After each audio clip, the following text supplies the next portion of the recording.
भाग 18।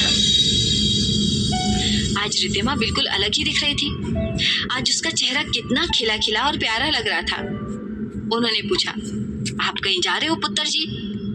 ये सुनते ही रिद्धिमा सकपका गई और हकलाते हुए बोली, वो जी अंकल, मुस्कान बोल रही थी कहीं घूमने चलेंगे। सो उसने बात अधूरी छोड़ दी और मलिक अंकल की तरफ देखा, पर अंकल थोड़ी मुस्कुराहट के साथ बोले, बहुत अच्छी बात है रिद्धिमा, मैं बहुत तो खुश हूँ बेटा।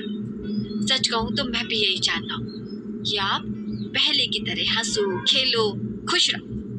और मुझे बहुत प्रसन्नता हुई कि आपने इतनी जल्दी अरमान का आपके जीवन से चले जाने को मान लिया है। मैं उससे अलग होकर खुश है, वरना मैं खुद को सारी जिंदगी कोसता रहता।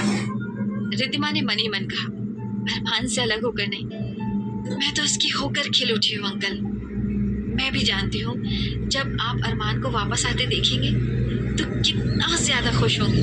बस अब तो उसी पल का इंतजार है। नाश्ते के बाद रिद्धिमा अपने कमरे में आ गई। उस पल का इंतजार करने लगी जब अरमान आएगा।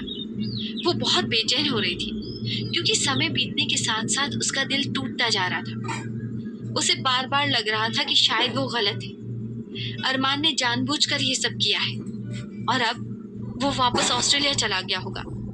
पर उसका दिल अरमान को धोखेबाज मानने को बिल्कुल तैयार नहीं था। उसका दिल बेचैन हो रहा था कि किसी की आहट पर वो चौंक उठी और बाहर से किसी के बात करने की आवाज से उसका दिल धड़कने लगा। कुछ देर बाद मुस्कान आ गई थी और वो बहुत खुश थी। वो आते ही रिद्धिमा के गले लगी और बताने लगी थी कि किस प्रकार राहुल के माता पिता कल उनके घर आए थे और रिश्ते की बात कर गए थे। राहुल के माता पिता मुस्कान को बचपन से ही जानते थे, पर कभी ज्यादा बात नहीं की थी। उन्हें राहुल ने पहले ही इस रिश्ते के बारे में बता दिया था और ये भी बताया था कि उसने और मुस्कान ने फैसला किया है जब वो अपनी पीजी पूरी कर लेंगे तभी शादी करेंगे।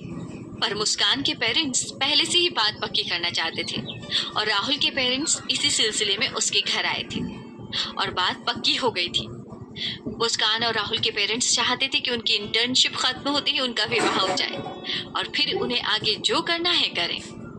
मुस्कान तो पहले से ही इसके लिए तैयार थी, पर राहुल नानुकुर कर रहा था। कल उसे समझाने पर वो भी मान गया है।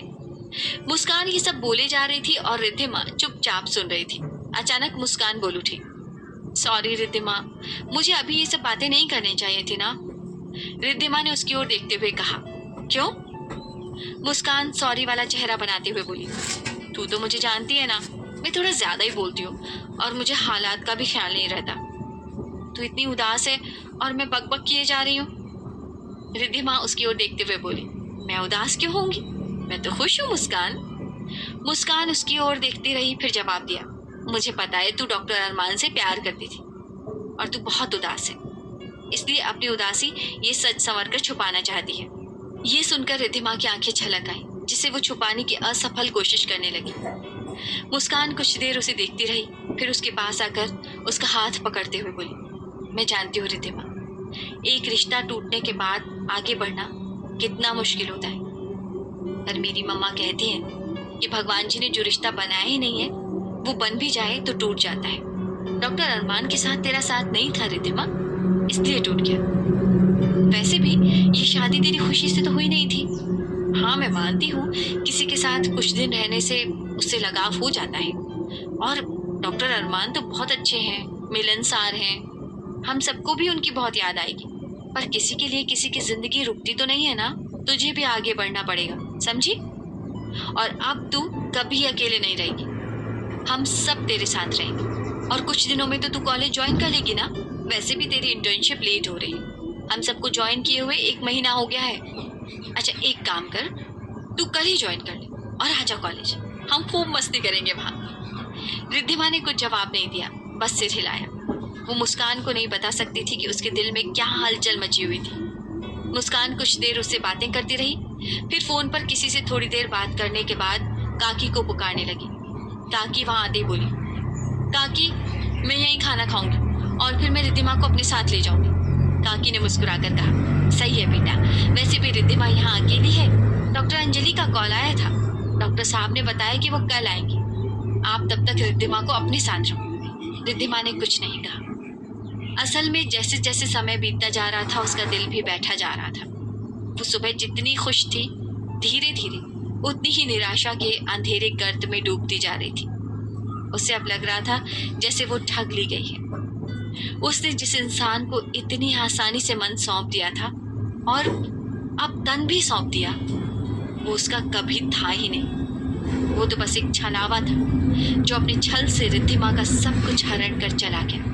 पर इसमें भी गलती रिद्धिमा की ही थी, क्योंकि अरमान ने उससे जबरदस्ती शादी जरूर की थी, पर रिद्धिमा ने अपनी इच्छा से उसे अपना तन और मन सौंपा है।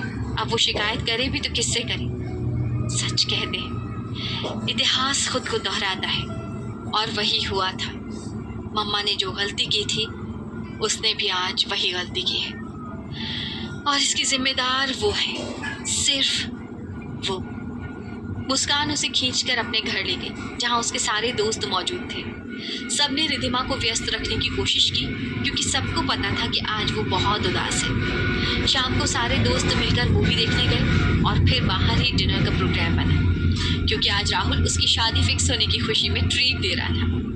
डिनर के बाद मुस्कान रिद्धिमा को फोर्स कर रही थी कि उसके घर आज रात को रुक जाए, पर रिद्धिमा ने मना कर दिया। उसे अभी भी इंतजार था कि अरमान आएगा।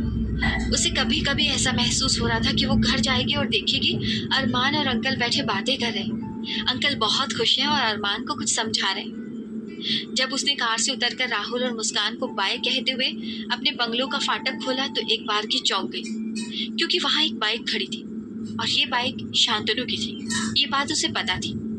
उसका दिल धक धक करने लगा। वो धीरे से हॉल का दरवाजा खोलकर अंदर आई और उसने सुना शांतनु अंकल से कह रहा था, नहीं अंकल, आप टेंशन मत लीजिए, अरमान सही सलामत पहुंच गया है। मैं तो सुबह मिल नहीं पाया था, क्योंकि सुबह 5 बजे उसकी फ्लाइट थी, पर पहुंचते ही उसने मैसेज किया और मैं आपको बताने चला आया। ये सुनते ही रिद्धिमा को ऐसा महसूस हुआ मानो अंदर से सब चकनाचूर हो गया। तो अरमान यहाँ से जा चुका है और वो सारा दिन उसके आने का, उसके कॉल का इंतजार करती रही। कितनी बड़ी बेवकूफ है। जिस इंसान को उसकी कोई परवाह नहीं, वो अभी भी उसे प्यार करती है, अभी भी उसका इंतजार कर रही थी। बेख्याली में उसका पैर किसी चीज से टकराया और जोर से आवाज हुई, और उसे सुनते ही शांतनु और डॉक्टर मलिक ने उसकी ओर देखा और वो चुप हो गए। रिद्धिमा सिर झुकाकर अपने कमरे की ओर चल दी, पर शांतनु की आवाज सुनकर वो रुक गई। रिद्धिमा, तुम ठीक हो? रिद्धिमा ने उसी तरह अपना सिर हिलाया और अपने कमरे की ओर भागी। उसकी आंखों में जो बाढ़ आई थी उसे वो कैसे किसी को दिखा सकती थी? उसने खुद ही तो अरमान को आजाद किया था, पर वो कभी सोच नहीं सकती थी कि वो कभी भी अब इस बंधन से आजाद नहीं हो सकेगी, क्योंकि पहले तो सिर्फ उसके मन पर अरमान की छाप थी, अब तो तन से भी उसके रंग में रंग चुकी है, जिसका रंग शायद किसी तरह ना उतरे। अरमान जैसे ही कार से उतरा तो लीजा और तानिया, जो उसका इंतजार कर रही थी, बाहर आ गई और दोनों ही उसका चेहरा देखकर चौंक गई। उसका चेहरा ऐसे पीला पड़ा था मानो कितने दिनों से वो बीमार हो। वो चुपचाप सिर झुकाए अंदर आ रहा था और लीजा की आवाज सुनकर उसने नजरें उठाई और जल्दी से उनके पास आकर बोला, मम्मा, आपको बाहर आने की क्या जरूरत थी? लीजा उसके चेहरे पर हाथ फेरते हुए बोली, अरमान, तबीयत ठीक नहीं है क्या? अरमान ने उन्हें देखा, फिर सिर हिलाते हुए जवाब दिया, आई एम फाइन मम्मा, मुझे क्या होगा? तानिया ने तुरंत बात संभालते हुए कहा, आंटी, लंबी जर्नी थी, अरमान शायद थक गया है, चलिए आप अंदर रेस्ट कीजिए, मैं अरमान का ख्याल रखती हूँ। लीजा ने सिर हिलाया और अरमान से बोली, अरमान बेटा, आप फ्रेश होकर कुछ खा लेना और रेस्ट करना, हम कल बात करेंगे। अरमान ने हामी सिर हिलाया और अपने कमरे में आ गया और चुपचाप सोफे पर बैठ गया। उसने अपनी आंखें बंद कर ली और सोचने लगा, आखिर वो कर क्या रहा है? कल रात से लेकर अब तक जो कुछ हुआ था उसके बारे में उसे खुद समझ नहीं आ रहा। वो तो कल रात रिद्धिमा से नफरत करने की बात करने गया था और प्यार की बात करके आ गया। वो तो रिद्धिमा को अलविदा कहने गया था और उससे अलग ना होने की विनती करने लगा। उसने अपनी जिंदगी की सबसे बड़ी गलती कल रात कर दी, और जब उसे ऐसे में रिद्धिमा के पास रहना चाहिए था, वो कायर की भांति यहाँ भाग आया। इंसान एक गलती करे तो उसे माफी मिल सकती है, पर वो तो गलतियों पर गलतियां किए जा रहा था और सोचता था कि रिद्धिमा उसे समझते हुए उसे माफ कर देगी। जब सबको इस बारे में पता चलेगा तो उसकी क्या इमेज रह जाएगी। ऐसे वैसे भी पापा के साथ सभी के मन में उसके लिए कायर और झूठे इंसान की छवि बन चुकी है, और अब तो भगोड़े और धोखेबाज इंसान की मोहर भी उस पर लग जाएगी। उसने अपनी जिंदगी में ज्यादातर फैसले इसी जल्दबाजी में, घबराते हुए या गुस्सा करते हुए लिए, और हर फैसला गलत हुआ है। उसने रिद्धिमा से शादी करने का फैसला गुस्से में लिया, तान्या से अपनी शादी की बात घबरा कर की, तान्या से अपनी शादी का फैसला घबरा कर लिया। पर कल रात का फैसला क्या था? शायद वो कोई फैसला नहीं, एक जुनून था, रिद्धिमा को पाने का, उससे ना बिछड़ने का और उसका हो जाने का। अब तक तो रिद्धिमा का हो ही चुका है, अब वो क्या करे? नहीं, अब वो किसी और का नहीं हो सकता। वो तान्या को सब कुछ सच सच बता देगा और उसे अपना रिश्ता तोड़ देगा। पर उसके लिए अरमान को थोड़ा इंतजार करना पड़ेगा, क्योंकि मम्मा को वो अभी कोई दर्द नहीं पहुंचा सकता। एक बार मम्मा ठीक हो जाए, फिर वो उनसे बात करेगा, और मम्मा जब देखेगी उनका बेटा रिद्धिमा को इतना चाहता है तो वो मना नहीं करेगी। मम्मा ने खुद भी तो कभी प्यार किया था, तो वो अरमान के प्यार को समझेंगी। पर अगर उससे पहले रिद्धिमा ने रेहान को अपना लिया तो? अरमान ने बेचैनी से अपने सिर को झटका और दोनों हाथों से सिर दबाकर बैठ गया। तभी उसे अपने माथे पर तान्या के हाथों का स्पर्श महसूस हुआ, जो पूछ रही थी, सिर दर्द हो रहा है अरमान, दबा दूं? अरमान ने उसकी तरफ देखा और ना में सिर हिलाते हुए कहा, नहीं तान्या, मैं ठीक हूं। तुम घर नहीं गई? नहीं अरमान, आंटी ने कहा कि रुक जाओ। तुम्हारा ऐसा उदास चेहरा देखकर वो थोड़ा घबरा गई है। क्या बात है अरमान, अंकल से कुछ कहा सुनी हो गई क्या? अरमान ने तुरंत जवाब दिया, नहीं तान्या, बस थकान है। तुम मम्मा के पास रहो, मैं आराम करना चाहता हूँ। तान्या ने सिर हिलाया और वहां से चली गई। अरमान फिर से रिद्धिमा की यादों में खो गया। उसने मोबाइल उठाया और रिद्धिमा का नंबर डायल किया, पर मोबाइल स्विच ऑफ था। अरमान ने एक लंबी सांस भरी और आंखें बंद की, और कुछ ही देर में वो वहां बैठे बैठे ही सो गया। आज उसके शरीर से ज्यादा उसका दिमाग थका हुआ था और उसे आराम की जरूरत थी। रिद्धिमा सारी रात बिस्तर पर करवट बदलती रही। कल रात जो उसे फूलों की सेज लग रहा था, आज वही कांटों की सेज बना हुआ था। बस एक बात बार बार कान में गूंज रही थी, अरमान ने ऐसा जानबूझकर किया है। वो तुझसे बदला लेना चाहता था रिद्धिमा, और उसने लिया और चला गया। वो न जाने कितनी बार उठ बैठी और अपने कान पर हाथ रखते हुए बुदबुदाई, नहीं अरमान, ऐसा नहीं है। तू मना कर देती तो वो चला जाता। यहाँ जितनी गलती उसकी है उतनी तेरी भी है। वो समझ नहीं पा रही थी कि क्या करे। इसके बाद इस घर में, इस कमरे में रहना उसके लिए मुश्किल था। पर वो मलिक अंकल को छोड़कर अभी नहीं जाना चाहती थी। उसे लग रहा था कि अरमान को फोन करके वो पूछे कि उसने उसके साथ ऐसा क्यों किया। पर अगर अरमान कह दे कि उसने जानबूझकर किया है, या कह दे कि रिद्धिमा भी वही चाहती थी, तो इससे बड़ा अपमान रिद्धिमा के लिए कुछ नहीं था। वो जानती थी अब अरमान का इंतजार करके भी कोई फायदा नहीं, क्योंकि तान्या उसे वहां से नहीं आने देगी, और अरमान अपनी मम्मा को बहुत चाहता है। वो उन्हें छोड़कर नहीं आएगा। इसी उधेड़-बुन में उसे कब नींद आ गई उसे पता ही नहीं चला। सुबह उठकर उसने कुछ फैसला किया और डॉक्टर मलिक के पास जाकर कहा कि वो अब इंटर्नशिप ज्वाइन करना चाहती है और शशांक विला में रहना चाहती है। डॉक्टर मलिक उसकी पहली बात सुनकर खुश हो गए, पर दूसरी बात उन्हें उदास बना गई। उन्होंने कहा, रिद्धिमा पुत्र, ये घर आपका ही है। मैंने अरमान को भी कह दिया है कि इस घर पर उससे ज्यादा आपका हक है, तो आपको वहां जाने की जरूरत क्या है? रिद्धिमा अपनी नजरें झुकाते हुए बोली, अंकल, मैं पिछले 1 साल को अपनी जिंदगी से मिटा देना चाहती हूँ, और यहाँ रहूंगी तो ऐसा नहीं कर पाऊंगी। मेरा और आपका रिश्ता पहले जैसा ही रहेगा, ये मैं वादा करती हूँ। पर अब मैं यहाँ नहीं रहना चाहती। डॉक्टर मलिक ने कुछ सोचा, फिर कहा, ठीक है पुत्र, जैसा आप ठीक समझे, पर आप अकेले वहाँ कैसे रहोगे? रिद्धिमा ने मन में सोचा, अब तो जिंदगी भर मुझे अकेले ही रहना है अंकल। पर उसने उत्तर दिया, शादी से पहले भी तो मैं अकेली रहती थी अंकल, और अब तो अंजलि और उनकी मम्मा यहाँ आती जाती रहेंगी। डॉक्टर मलिक ने एक लंबी सांस छोड़ते हुए हाँ में सिर हिलाया। वो अब रिद्धिमा को खुश देखना चाहते थे। वो जो चाहती थी उसी पर हामी भरना चाहते थे। कुछ दिन बीत चुके थे अरमान को ऑस्ट्रेलिया आए हुए, पर वो उसी तरह उदास और लुटा पिटा चेहरा बनाकर रहता था। वो न ठीक से खाता था, न सोता था, न हॉस्पिटल जाता था और ना ही किसी से हंसता बोलता था। उसे शांतनु से पता चला था कि रिद्धिमा शशांक विला चली गई थी और मलिक हॉस्पिटल में इंटर्नशिप के लिए ज्वाइन किया था। उसने कई बार सोचा कि रिद्धिमा को फोन करे और उससे माफी मांगे, पर जैसे जैसे दिन बीतते जा रहे थे उसकी हिम्मत टूटती जा रही थी। उसकी परेशानी की एक और वजह थी कि डॉक्टर स्मिथ ने मम्मा को अमेरिका के बेस्ट हॉस्पिटल जॉन हॉपकिंस में चेकअप के लिए ले जाने को कहा था और मम्मा बिल्कुल नहीं जाना चाहती। उनका कहना था कि अब ये सब करने की कोई ज़रूरत नहीं है। वो जितने दिन जिंदा है अपने घर में रहना चाहती है। उन्हें अपने हॉस्पिटल की भी टेंशन थी जिसे तान्या और उसके पापा संभाल रहे थे। अरमान मम्मा को समझाकर थक गया था और हार मान गया था। वो जानता था मम्मा कितनी जिद्दी है, अपनी बात पर कैसे अड़े रहना उनकी आदत है। तान्या के पेरेंट्स को जब ये बात पता चली तो वो अरमान को आश्वासन देते हुए मैदान में उतर गए थे और लीजा को भी समझाने में लगे थे और आखिरकार लीजा मान गई।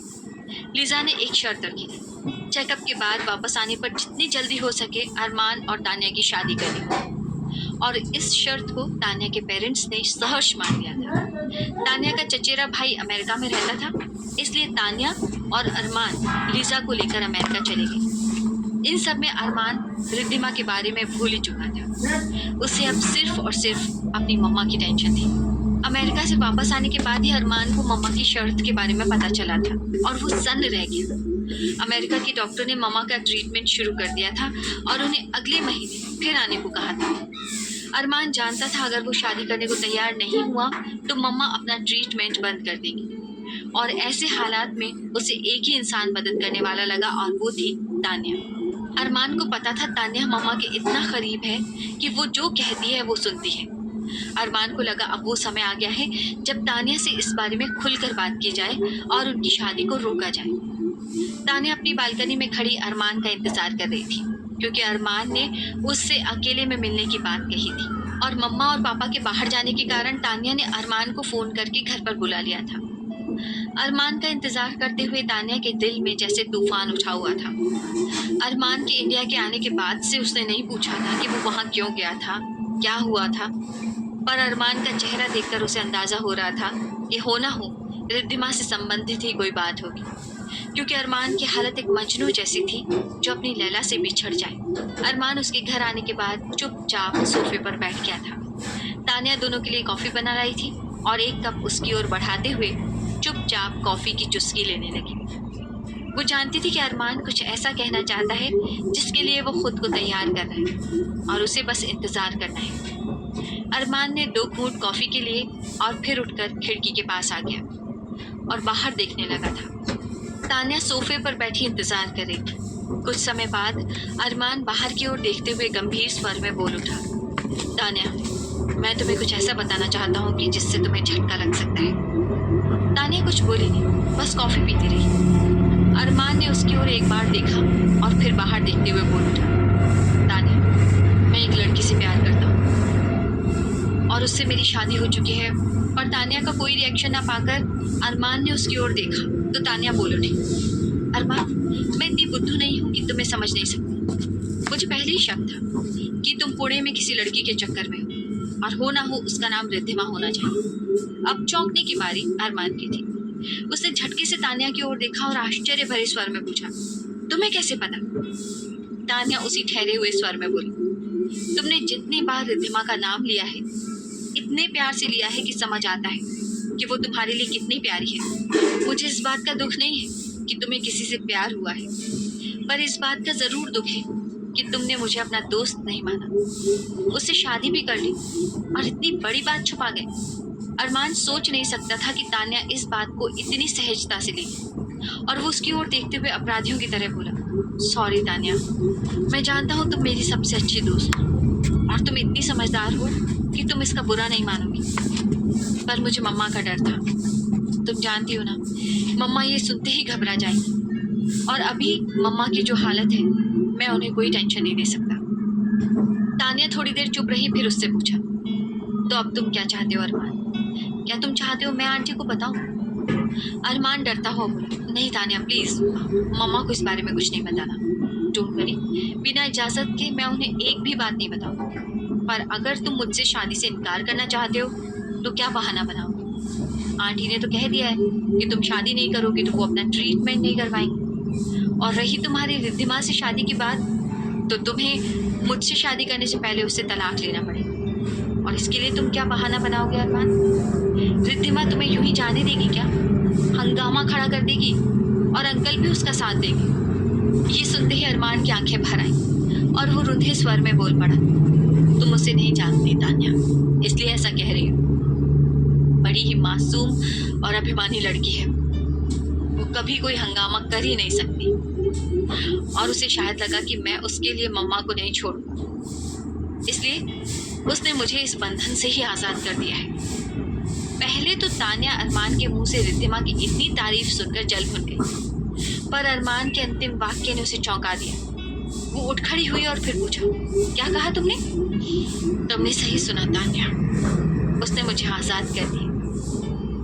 मैं तलाक के लिए इंडिया गया था और अब हम अलग हो गए हैं। ये सुनकर तान्या का दिल खुशी से झूम उठा, पर वो उसे छुपाते हुए बोली, तो अब तुम्हें प्रॉब्लम क्या है अरमान? अरमान ने एक बार उसकी ओर देखा, फिर बाहर देखते हुए बोला, तलाक तो कागज पर हुआ है तान्या, पर मैं उससे मन से कभी अलग नहीं हो पाया और शायद कभी नहीं हो पाऊंगी। तान्या अब खुद पर काबू नहीं रख पाई और थोड़ी ऊंची आवाज में बोली, तो अब तुम क्या चाहते हो अरमान? ये प्यार व्यार के चक्कर में तुम जैसे समझदार इंसान कैसे फंस गए? क्या तुम्हें लगता है रिद्धिमा सच में इतनी मासूम है? अगर होती तो तुम्हें अपने जाल में नहीं फंसाती और शादी नहीं करती। अरमान ने तुरंत उसकी ओर देखा और उसका विरोध करते हुए कहा, नहीं तान्या, तुम रिद्धिमा को नहीं जानती इसलिए ऐसा कह रही। रिद्धिमा ने मुझसे शादी नहीं की, मैंने किया था, वो भी उसकी इजाजत के बिना। तान्या ने अरमान की ओर देखा तो अरमान ने उसे वो सारी बातें बताई कि किस हालात में उसने शादी की थी। अरमान बोलता रहा और तान्या सुनती रही। कुछ देर बाद अरमान जब चुप हुआ तो तान्या बोली, अरमान, किसी के साथ 1 साल रहने से उससे लगाव हो जाता है, और अब तक जो तुमने बताया उससे मुझे एक बार भी नहीं लगा कि रिद्धिमा तुम्हें चाहती है। फिर प्रॉब्लम क्या है? अरमान कुछ देर अपनी उंगलियों को यूं घुमाता रहा, मानो सोच रहा हो कैसे बताए। फिर भर्राए स्वर में बोला, शायद रिद्धिमा मुझे चाहती हो या ना चाहती हो, पर मैंने उसकी जिंदगी खराब कर दी तान्या। तुम जानती हो मैं ऐसा लड़का नहीं हूं कि किसी भी लड़की से चिपट जाऊं, और चाहे मैंने रिद्धिमा से शादी की हो, पर मैंने उसे कभी छुआ नहीं था। तलाक की रात शायद रिद्धिमा मुझे चाहती हो या ना चाहती हो, पर मैंने उसकी जिंदगी बर्बाद कर दी है तान्या। तुम जानती हो मैं ऐसा लड़का नहीं हूं जो किसी भी लड़की से चिपट जाऊं, और चाहे मैंने रिद्धिमा से शादी की हो, पर मैंने उसे कभी छुआ नहीं था। पर तलाक की रात हमारी पहली सालगिरह थी। मैं रिद्धिमा से विदा लेने के लिए उससे मिला था तान्या, और मैं और वो दोनों भावनाओं में बह गए, और 1 साल में हमने जो दूरी बना रखी थी उसे एक रात में मिटा दिया। और तान्या इतना सुनते ही बेचैन हो उठी, वो खड़ी हो गई। अरमान उसकी ओर देखते हुए बोला, मैं जानता था तुम्हें बहुत बुरा लगेगा तान्या, पर मैं तुमसे कुछ भी छुपाना नहीं चाहता था। मैं सिर्फ और सिर्फ रिद्धिमा से प्यार, ये प्यार व्यार बकवास है अरमान। अरमान ने उसकी ओर देखा, फिर उदास मुस्कुराहट के साथ बोला, हाँ तान्या, पहले मैं भी यही सोचता था, पर मुझे उससे प्यार हो गया है तान्या। भाग 19।